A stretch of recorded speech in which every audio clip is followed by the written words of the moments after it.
Friends, today கிளாஸில் டிஎன்பிஎஸ்சியில் கேட்டால் ஒரு சில கொஸ்டின்ஸ் பார்க்குறோம். அதில் என்ன டாபிக் பார்க்க போகிறோன்னா சிம்பிளிஃபிகேஷன் தான் பார்க்குறோம்.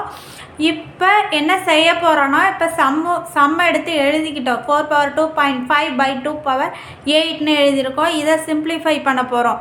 எப்படி சிம்பிளிஃபை பண்ண போகிறோங்கிறது தான் இப்போ போய் பார்ப்போம். இப்போ 4/2.5/2 இதை இங்கே 4 இருக்குது, இங்கே 2 இருக்குது. இது சின்ன நம்பராக இருக்குது, இது 2 இருக்குது. இப்போ 4 2 மாற்ற முடியுமாங்கிறத ஃபஸ்ட்டு பார்ப்போம். 2² என்ன 4. Very good. அதனால் 2² பவர் 2.5 எழுதுகிறோம். பை 2.2 பவர் 8 எழுதியிருக்கோம். இதை பார்த்தா எப்படி இருக்குது? இதை பார்த்தா எப்படி இருக்குது? a power m power n இருக்குது. a power m power n. இது எப்படி எழுதிக்கலாம்? a power mn எழுதிக்கலாமா? இந்த ஃபார்முலாவை இதில் அப்ளை பண்ண போகிறோம். அப்போனா 2 பவர் 2 × 2.5 பை 2 பவர் 8. இப்போ இதை பார்த்தா எப்படி இருக்குது? a power 2 × 2.5. இது ரெண்டையும் மல்டிபிள் பண்ணால் என்ன வரும்? 2 power 5 by 2 power 8.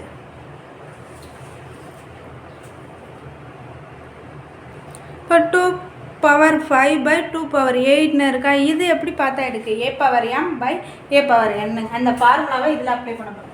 a power m by a power n equal to a power m minus n. இந்த ஃபார்முலாவை இதில் சப்ஸ்டியூட் பண்ணுங்க. அப்படின்னா 2 பவர் 5 மைனஸ் 8. இப்போ 2 பவர் ஏன்னா 5ல் 3 5ல் மைனஸ் 8 பண்ணால் மைனஸ் 3. அப்படின்னா இது எப்படி இருக்குது? இப்போ 2 பவர் மைனஸ் 3 இருக்குது. இதை ப்ளஸ்ஸாக மாற்றணும்னா 1 பவர் 1 பை 2³ மாற்றணும். இப்போ 2³ என்ன வரும்? 1 பை 8. இதுதான் இப்போ ஆன்சர். இப்போ அடுத்த சம் பார்ப்போம். இது சம் பார்க்க தான் உங்களுக்கு என்னங்கிறது புரியும். இப்போ ரெண்டாவது சம் எடுத்து எழுதியிருக்கோம். 9 பவர் 3.5 பை 3 பவர் 4ன்னு கொடுத்துருக்காங்க. இப்போ என்ன செய்யலாம்? 9 எப்படி மாற்றலாம்? 3 மாற்றலாம்ங்கிறத ஃபஸ்ட்டு பார்ப்போம். மாற்றலாம். அப்போனா 3² 9 வரும். 3² என்ன 9. அப்போனா அங்கே அந்த இடத்துல என்ன பண்ணலாம்? 3² எழுதலாம். இப்போ 9 என்ன செய்யலாம்? 3² எழுதலாம். 3² பவர் 3.5 பை 3 பவர் 4. இப்போ இது என்ன செய்யலாம்? a power m power n இருக்குது. அப்போனா a பவர் mn எழுதலாம். இந்த ஃபார்முலாவை இதில் அப்ளை பண்ணுங்கள். 3 பவர் 2 × 3.5 பை 3 பவர் 4. இது ரெண்டையும் மல்டிபிள் பண்ணுங்கள். 3 பவர் 2 × 3.5 மல்டிபிள் பண்ணால் என்ன வரும்? 7. 3 பவர் 7 பை 3 பவர் 4. ஓகேவா? இப்போ 3 பவர் 7 பை 3 பவர் 4 பார்த்தா என்னவா உங்களுக்கு தோணுது? எந்த ஃபார்முலா இதில் அப்ளை பண்ணலாம்? a power m by a power n. இப்போ பாருங்கள், a power m by a power n equal to என்ன வரும்? a power m minus n. இதை இந்த ஃபார்முலாவை இதில் அப்ளை பண்ணுங்கள்.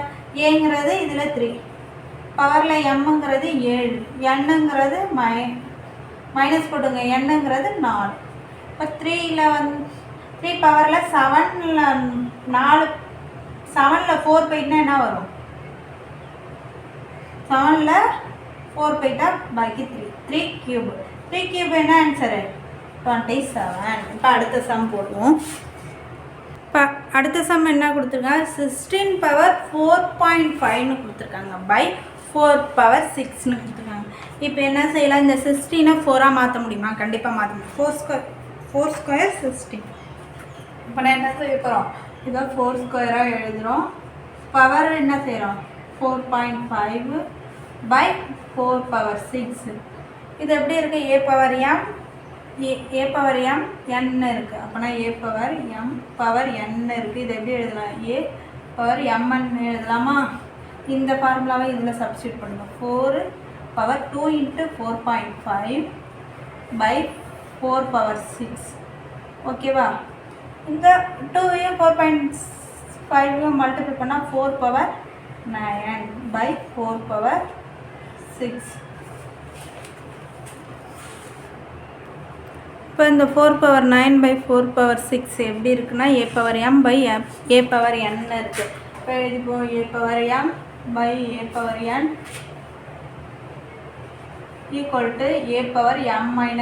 இந்த ஃபார்முலா இதில் அப்ளை பண்ணுங்கள். ஏங்கிறது என்ன 4, எம்ங்கிறது 9, மைனஸை போட்டுங்க, என்னங்கிறது 6. 4/9ல் 6 போயிட்டுனா 3. இப்போ 4³ என்ன வரும் 64. இதுதான் ஆன்சர். அடுத்த சம் போடுவோம். அடுத்த சம் எடுத்து எழுதிட்டோம். 81/2.5/9³ இந்த 81 வந்து 9ஆக மாற்ற முடியுமா? 9 ஸ்கொயராக மாற்றலாம். அப்போனா 9 ஸ்கொயர்னு எடுத்து எழுதிட்டோம். 9 ஸ்கொயர் பவர் என்ன 2.5/9³. இந்த 9 பவர் 2.5 எப்படி எழுதலாங்கிறது பார்ப்போம். a/m/n இருக்குது, அது என்ன a/mn எழுதலாம். அந்த ஃபார்முலாவை இதில் அப்ளை பண்ணுங்கள். 9/2 × 2.5/9³ இது ரெண்டையும் மல்டிபிள் பண்ணுங்கள். ரெண்டையும் 2.5 மல்டிபிள் பண்ணால் 9/5/9³.